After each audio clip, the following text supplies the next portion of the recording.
Go fridge yourself.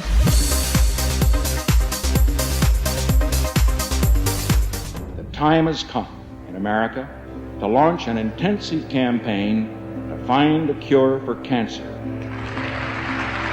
Our recovery plan will invest in electronic health records. It will launch a new effort to conquer a disease that has touched the life of nearly every American by seeking a cure for cancer in our time.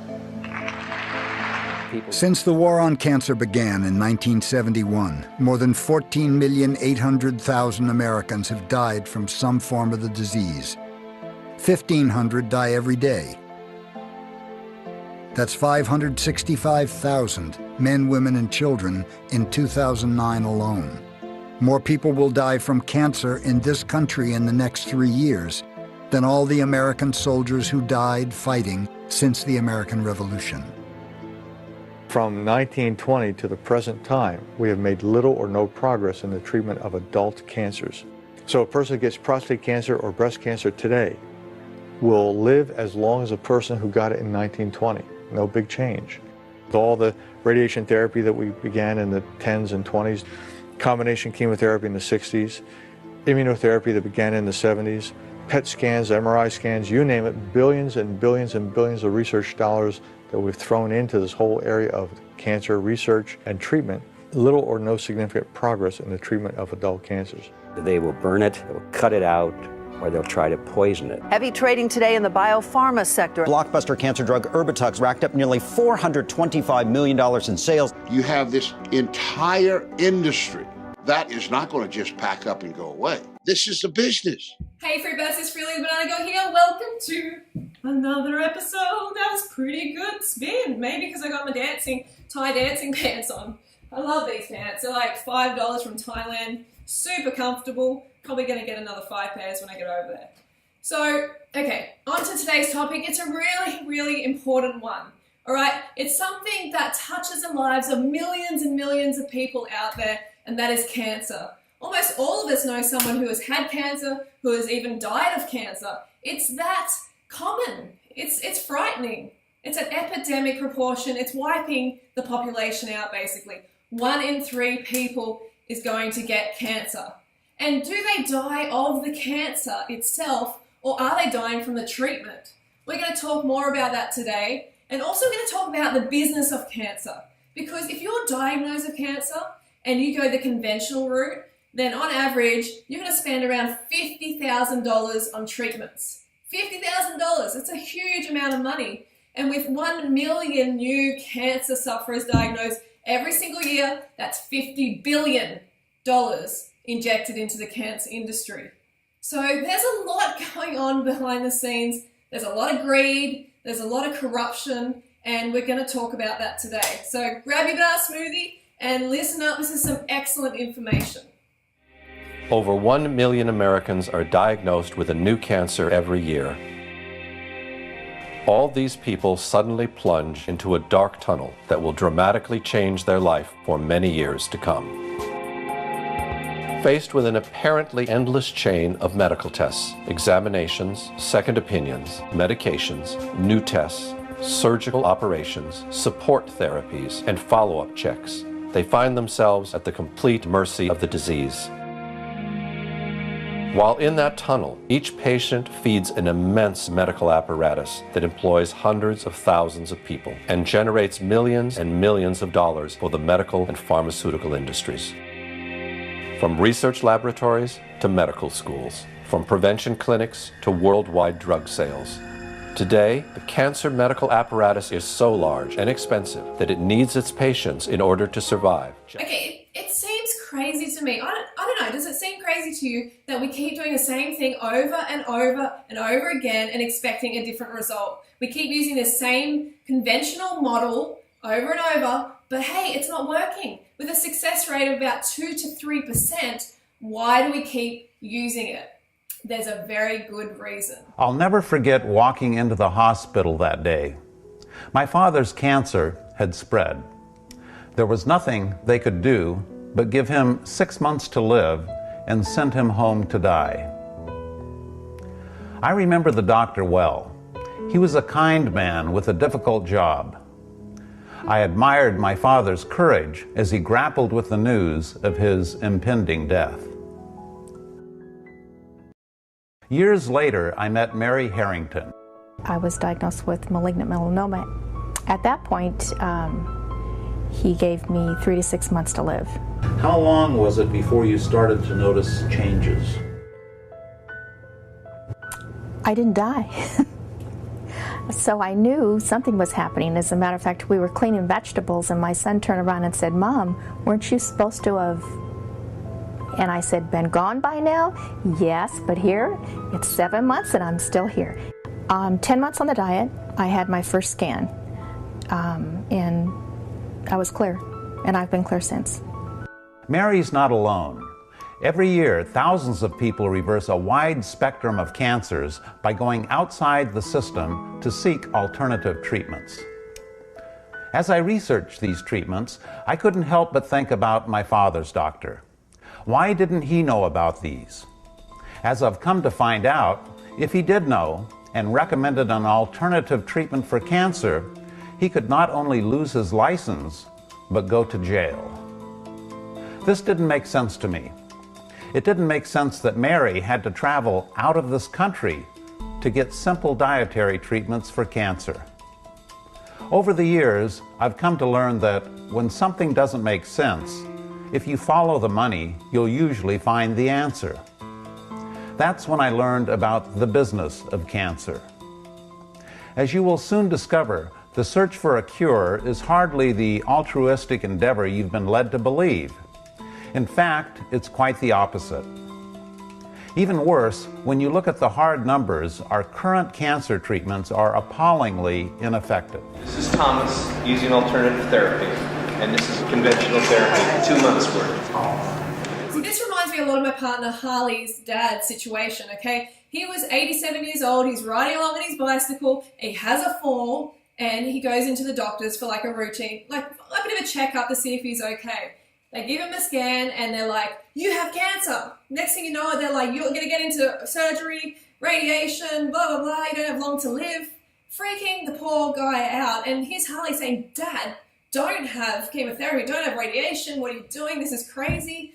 And of course, Harley's dad was very scared and he had a lot of faith in the medical model, as a lot of people do. So he had the radiation. And within 1 month, he was dead. We're talking about an 87-year-old man. How irresponsible of these people to even consider it. The doctors do a scan and all of a sudden it's like, "Cancer, we need to attack it, let's get it." And you know what? They destroyed his immune system and he died. If conventional therapy has such limited results, why isn't the medical profession willing to investigate alternative approaches? The answer to this question may be found in some historic events that took place almost a century ago, when official medicine finally managed to gain the upper hand on the so-called empirical doctors, who cured patients with herbs and natural remedies. In the 1800s, society sanctioned both approaches to healing. Patients had a choice of using either doctors, called allopaths, or natural healers, called empirics or homeopaths. The two groups waged a bitter philosophical debate. The allopathic doctors called their approach heroic medicine. They believed the physician must aggressively drive disease from the body. The allopaths used 3 main techniques. They bled the body to drain out the bad humors. They gave huge doses of toxic minerals like mercury and lead to displace the original disease. They also used surgery, but it was a brutal procedure before anesthesia and infection control. Few patients were willing to have surgery. Most patients feared allopathic methods altogether. Satirists of the day remarked that with allopathic treatment, the patient died of the cure. A drug industry grew out of the booming patent medicine business. The doctors changed educational standards and licensing regulations to exclude the empirics. Soon, only AMA-approved doctors could legally practice medicine. In a brief 20 years, the AMA came to dominate medical practice. Organized Medicine launched a media campaign to associate the empirics with quacks. The code word for competition was quackery. So not only did the natural doctors get pushed out by the wealthy conventional model, But they also got blackened. Their name got blackened. They got called quacks, okay? Anyone who wasn't practicing the conventional way was a quack. The interesting thing is, you know, modern day doctors only get about 19 hours of nutritional training in their medical degree. 19 hours in the whole thing. They're doctors. They're meant to help heal people. They're meant to help, you know, help people become aware of what they're eating and the impact it has on their organism. But instead, they're just trained to prescribe drugs. I found that the average wife of these physicians knows more about nutrition than he does, but they sure know their drugs. And if you go to your typical doctor today, I don't care what it is, chances are you're going to walk out of there with a prescription. Why? Because that's what he has been trained to do. So I used to work in a medical clinic with doctors, and we'd have pharmaceutical reps come in all the time, and they would spoil the doctors. Okay, they would offer them trips and, you know, fancy equipment and all of this stuff. And then, of course, the doctors aren't going to want to recommend a healthy lifestyle to their patients, who are essentially clients, you know, because that's going to stop the flow of drugs. The companies that make up the pharmaceutical industry are among the largest corporations in the world. Together, these businesses have come to be known as Big Pharma. In 2004, their combined global sales were over $500 billion, with Pfizer and Johnson & Johnson leading the pack. In the U.S., the core of Big Pharma's immense profits is from sales of prescription medication. And since these drugs can only be prescribed by medical professionals, most of the industry's promotional and marketing activities are directed at doctors, pharmacists, and other healthcare providers. This starts out at the first day of medical school, and in many medical schools, even the incoming students that, you know, are 2 years away from seeing a patient will start to get gifts from the pharmaceutical industry. And as these students get farther along in their medical education, the interactions and the gifts escalate to free lunches, to dinners. Champagne, brunches, happy hours, New York jet tickets. No matter where you spend the money, you make money. And my boss always told me, don't worry about it. There'll always be more funding. Spend what you can. In fact, if I give you $100,000 to spend, Gene, I want you to spend $200,000. Before 1980, most clinical research was funded by the National Institutes of Health. During the 90s, most of that research got pulled out of universities and was brought to for-profit research organizations. Okay, so let's have a look at how successful conventional medicine really is. The fight against cancer, we've had this war against cancer since 1971. So let's have a look how effective it is. A cure is just around the corner has been the standard public relations pitch used to pump money into the cancer industry. The medical community has been working on a cure for well over 100 years. The war on cancer was simply a massive infusion of funds, which ended up creating a bloated and ineffective medical bureaucracy. Some of those involved in the war saw this from the very beginning.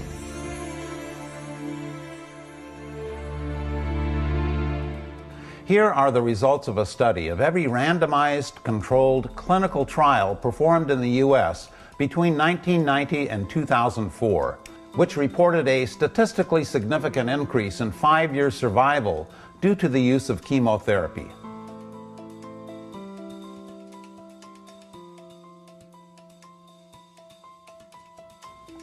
What you see are goose eggs, or near goose eggs, for all of our major cancers. The medical profession generally considers any drug with less than 30% effectiveness to be no better than a placebo. What you see from studies conducted over the last 50 years is that for our major cancers, the effectiveness of conventional treatments is far less than a sugar pill. So if the effectiveness of the conventional approach is no better than a sugar pill, no better than a placebo effect, and actually bad for you because you're poisoning yourself, then we need to look elsewhere for the answer. And the answer lies in your lifestyle. Today, ABC News has gone pink across every broadcast, saluting Breast Cancer Awareness Month and the search for a cure. But tonight we're also asking about prevention, specifically which women get the least breast cancer and why. ABC's chief medical editor, Dr. Richard Besser, brings us the answer. Ask Mao Shiying in the Chinese countryside. A perfect example of what can happen if you eliminate breast cancer risks. I have heard of breast cancer, but I don't know anyone who's ever had it. Not in her village or in any village she knows. Rural Chinese women like Mao have the lowest rates in the world. She eats mostly rice and vegetables, little meat, little fat, which lowers her risk. A healthy weight and exercise lower it more. So here's what it looks like to have the lowest risk in the world. But if Chinese women like Mao move to the United States, studies show that within a generation, her daughters would have the same risk as an American woman, the highest risk in the world. Our bodies cure cancer every day of our lives, and the difference between prevention and reversal is one of degree, not kind. In fact, the average American has 6 bouts with serious cancers during their lifetimes. That is, they actually reversed serious cancers 6 times in their lives without even knowing it. Those with healthy immune systems don't know about the battle their bodies are waging. Those with weakened immune systems will find out about these battles in the hospital. The foundation of a good immune system is diet. A good diet enables us to reverse cancer every day of our lives. So there's a reason why the rural Chinese are having such great success with cancer and we're struggling with it, because they're eating most of the calories from a plant-based diet and they're active. There isn't really a lot to it, folks. You know, it is very simple, but the mainstream medical model doesn't want you to think that. They want you to be in fear. So then you cooperate. You get your chemo, you get your radiation, you basically do what you're told, because then you're making money for them. You're making a lot of money. There's so much money that is injected into this cancer industry, as you've seen from this video. So you need to take your health responsibility into your own hands. Your sickness is unfortunately the medical model's like wealth. They're lining their pockets while you're getting sicker and sicker and dying. So take your health responsibility into your own hands and follow a plant-based diet. It's been shown time and time again to be the healthiest way to eat, to actually reverse cancer. So before you just run in there and get all fearful and go and get the chemo or the radiation, explore a plant-based diet. You will not regret it. Now you have the knowledge, so put it into action. All right, so I hope that helped. I will see you later on in the week. Don't forget to go fruit or root yourself. I'll see you soon.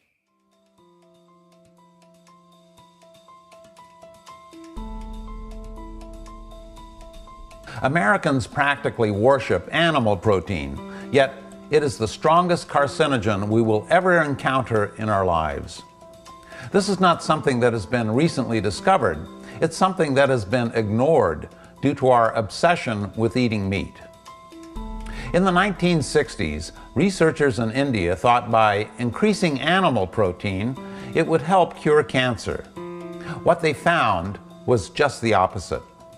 In 100% of the cases, increasing the consumption of animal protein caused cancer. Cancer was only triggered with animal protein. In further experiments, they found that regardless of how many carcinogens entered the body, the development of cancer was totally dependent on how much animal protein was consumed.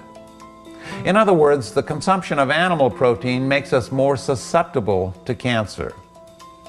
This is one reason why populations such as the Okinawans and other groups who eat plant-based diets have much lower cancer rates. In effect, their plant-based diets form a green light around them, protecting them from cancer. Banana Girl.